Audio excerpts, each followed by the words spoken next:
Fadel Bajideh ngamuk Loli kenakan baju seksi tuai komentar. Fadel Bajideh meradang lihat anak sulung Nikita Mirzani, Loli pakai baju seksi.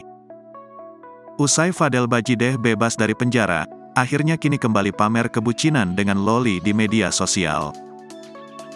Bahkan Loli dan Fadel Bajideh baru-baru ini melakukan siaran langsung bersama. Dalam siaran langsung tersebut, Fadel melarang anak Nikita Mirzani itu untuk mengenakan pakaian yang menurutnya seksi. Fadel Bajideh secara terang-terangan melarang Loli untuk mengenakan pakaian yang terbuka. Dalam tayangan itu, Loli mengenakan dress hitam lengan panjang. Akan tetapi, bahan pakaian yang dikenakannya itu cukup ketat. "Siapa yang ngebolehin pakai baju begitu lu?" ujar Fadel. Fadel pun meminta Loli untuk berdiri agar bisa melihat baju yang dikenakan kekasihnya secara detail. Namun, Fadel semakin marah lantaran kekasihnya itu menampilkan sisi samping yang terlihat lekuk tubuhnya. Anak Nikita Mirzani itu pun langsung meminta maaf ke Fadel saat ditegur.